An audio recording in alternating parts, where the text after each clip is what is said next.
draw your attention to some key stuff here. So first of all, definition of man. Obviously, this is not like a biological definition of man. It's not a moral definition of man. It's not a legal definition of man.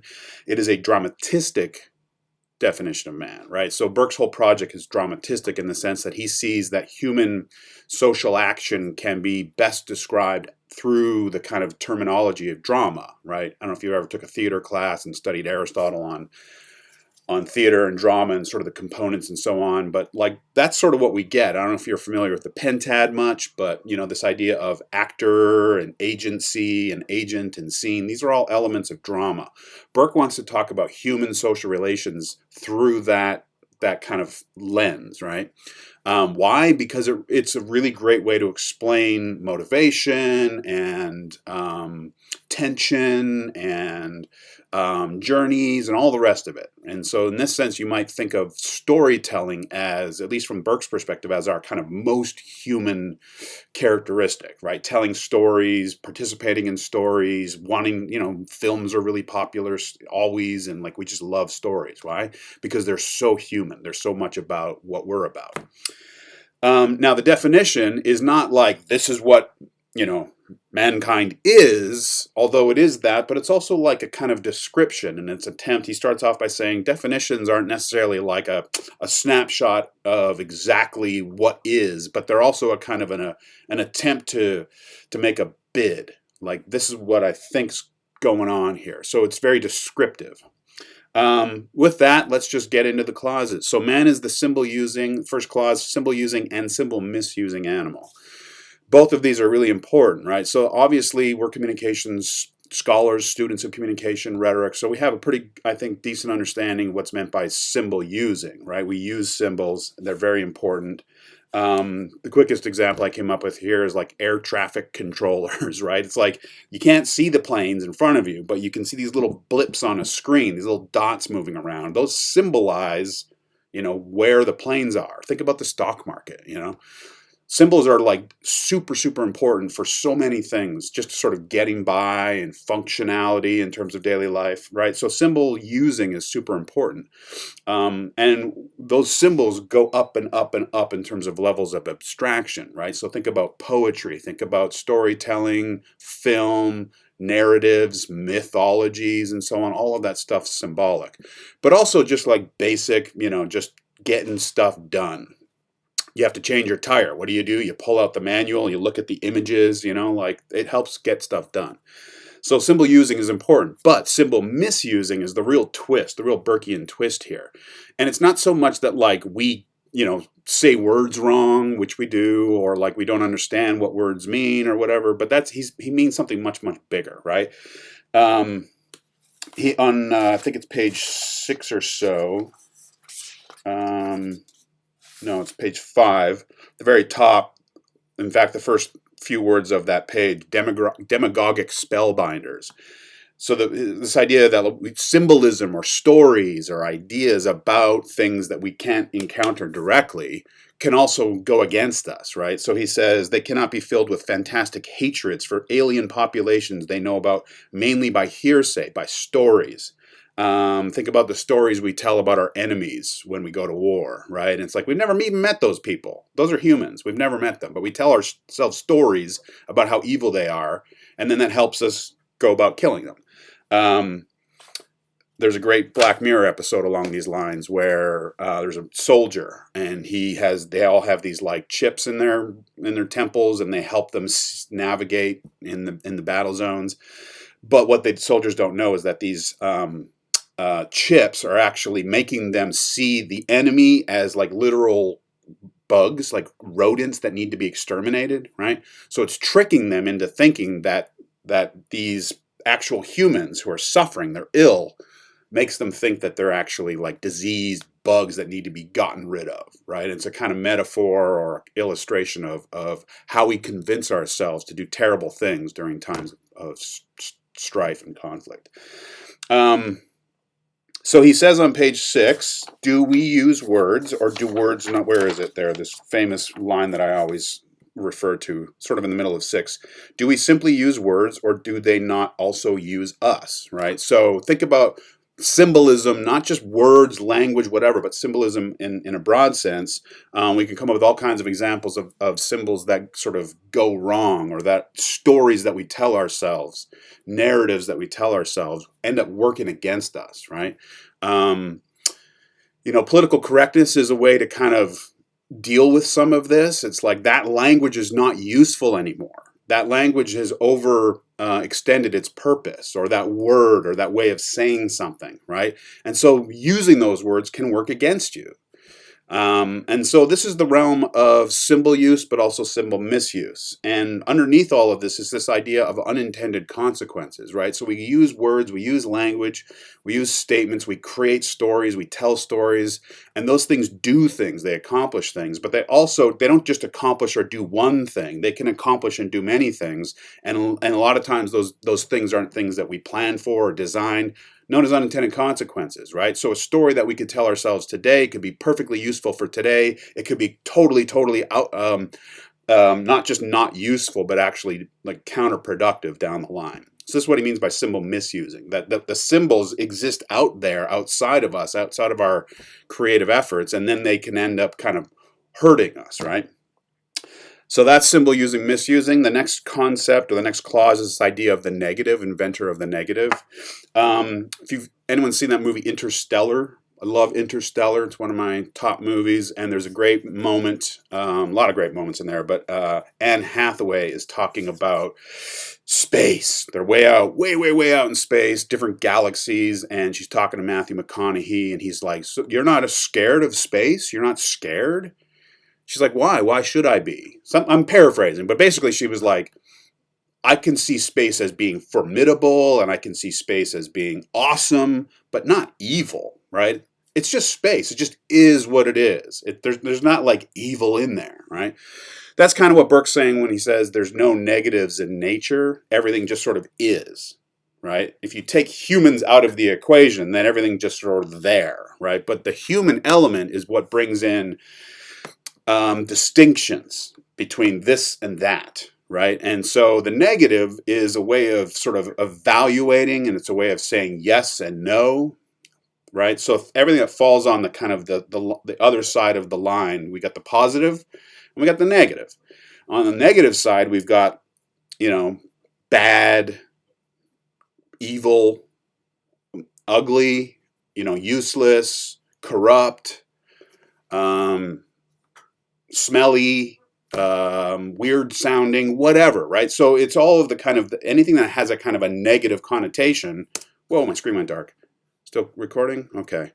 Anything that has like a negative connotation is in that category, right? So I wrote down here, first of all, it's a principle. It's an idea, right? So the idea of the negative is any of our thoughts that go in the direction of like bad, or, corrupt, or wrong, or out of bounds, or disordered, or chaotic, or sinister, or whatever. All that stuff belongs in the realm of the negative, and it comes out of our human sort of inclination to say, this is good, this is bad, over here is yes, over there is no, right? Think about fences. Think about walls. Think about gated communities. What is a function of a gate or a fence? It's to say inside good, outside bad, right? So the principle of the negative is even there, right?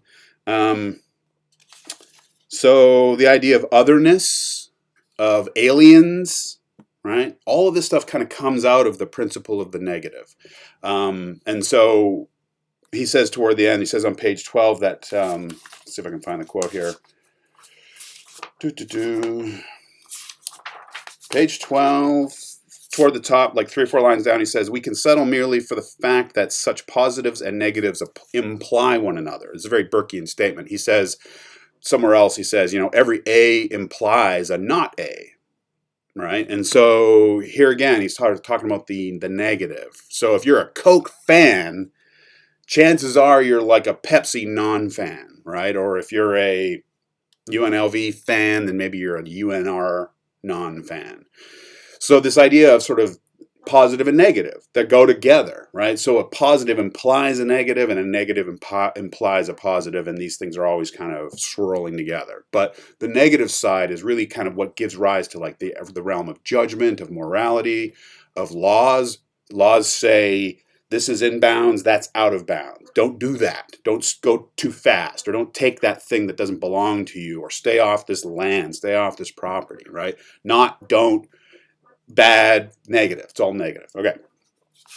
The next one we can move through pretty quickly, this idea of separated from natural condition by instruments of our own making, this idea of tools, which we can broaden to think about sort of techniques, more generally, just sort of like the realm of techniques or technology. But you should think about this the same way you think about language, because language is a tool. That's sort of how Burke wants to think about it. I think it's a perfectly fine way of thinking about language as a tool. It does things. But also, tools are kind of linguistic. Tools communicate. So tools being like our phones and our cars and so on. So these things also have kind of communicative powers, and in the same way of like useful, not useful, right? Symbol using, symbol misusing. Tool using, tool misusing. I want you to do something. Go Google Silicon Valley. Hold on a sec. It's a great little clip. Gavin's holographic teleconference with Big Head. Anyone ever seen the TV show Silicon Valley? It's on HBO, so maybe you don't have HBO. I finally, just recently broke down and got HBO, which means I'm finally able to watch Silicon Valley. I've been wanting to watch Silicon Valley for a long time. I'm a big Mike Judge fan. He just does really, really like clever, insightful movies and shows. He did the Office movie. He did Office Space. He did Idiocracy. This guy's kind of a genius, I think. And Silicon Valley is a phenomenal show. If you're interested in sort of tech culture, but also kind of the discourse about technology and the power of Silicon Valley in our culture, watch this show.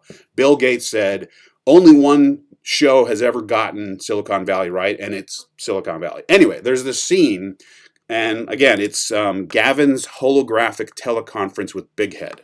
So there's this great scene where this CEO of this massive kind of like Facebook-like company is trying to have like basically just a meeting, a phone call with one of his employees. And they start off by doing this like really fancy hologram thing where he's like 3D, image and so on. But of course that kind of goes awry, and so they have to just do audio, but then the audio goes awry, so then they end up having to try to do a Skype or something like that, and then that goes bad, and they end up trying to do just a basic phone call, and even the phone call like goes bad, right?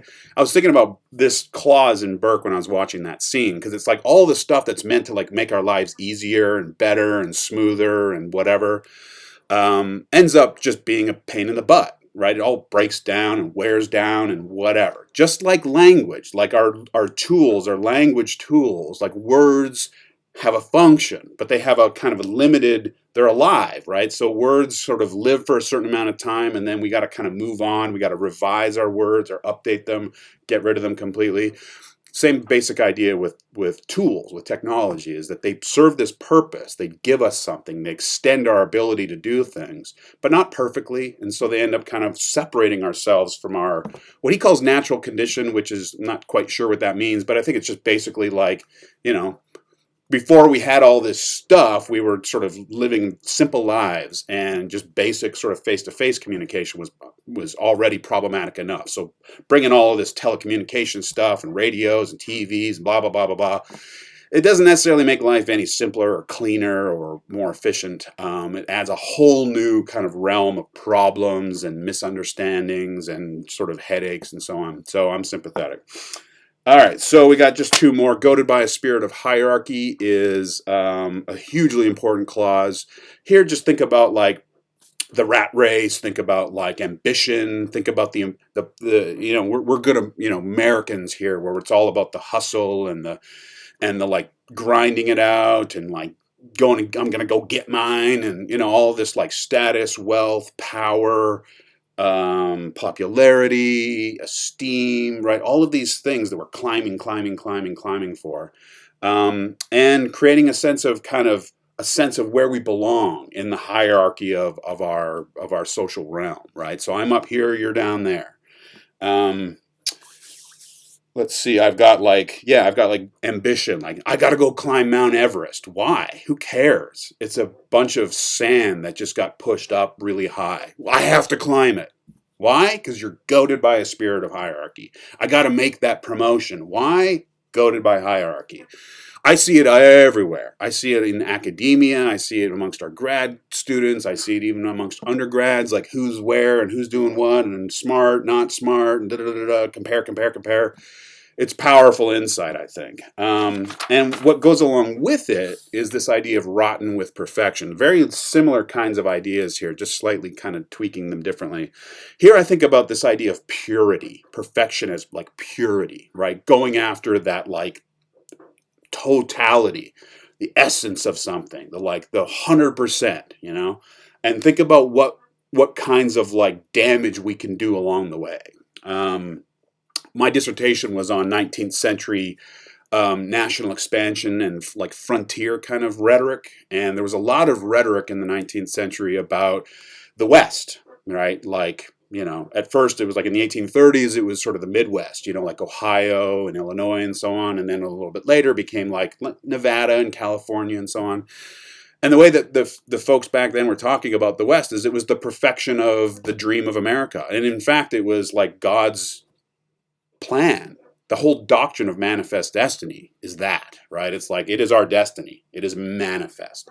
I think Burke even talks about Freud in this section, right? And it's like, think about like God is telling us, so there's this kind of impulse in us to go out there and to sort of realize the perfection of this project of American government and culture and so on. And then think about just how much damage was caused along the way in terms of the environment, in terms of people who are already living here, in terms of, I don't know, just like what it takes to achieve that pure goal. We see some examples of this right now, purity politics. There's a lot of politics of purity, which is like, we must be like this, or we must be like that, or reject those guys wholesale. There's a lot of like wholesale rejection of those people or that group or whatever, because we're really in this moment of like we want it all. We want it all in this direction, or we all want it all in this direction, and we're ready to just like excommunicate anyone who's not participating. So it can get ugly. Think about what gets kind of used up in the pursuit of perfection. There's a great Nathaniel Hawthorne short story I still remember from grad school called The Birthmark. I mean, I don't know, maybe you read it in high school or something. And it's about this scientist guy, and he has this beautiful wife, and he adores her. There's only one problem from his perspective is that she has like a birthmark on her face. And it's like, oh my goodness, she's so perfect and beautiful. But there's this imperfection, this birthmark. And so he like convinces her to let him try to help her get rid of it for her sake, right? But of course, his own vanity, his own need to have a perfect wife. And so like over the course of days and weeks, he's like administering this medication or this, I can't remember what it is, like maybe some kind of cream or something. And sure enough, the birthmark starts to disappear. But so does his wife's health and vitality. And so by the end of it, by the end of the story, he's gotten rid of the birthmark and he's killed his wife in the process. And I think about that a lot as like this idea of I must have it just so. And in this obsessive, pursuit of perfection, what can happen in terms of the damage, in terms of the toil, right? So that goes, I think, along with the hierarchy idea a fair bit. And with that, I have most of my ideas covered. So those are the clauses, gang. That's the definition. Put it all together and you have a pretty, I think, powerful way of looking at human, social, political kind of activity, which is, Burke's interest is in the realm of the social, right? He's looking at it and he's saying, like, why are we doing what we're doing? And he was really interested in language, but also the realm of the symbolic in general, which is a big, big realm, and it affects, so many different things. It has to do with colors and shapes and imagery, and not just words, but like, anything that kind of gives rise to some other idea or some other feeling. So that's a lot of stuff, right? And there's a lot of there's a lot of good stuff in there and there's a lot of problematic stuff in there. And he wants to kind of make sure that we're aware of both angles.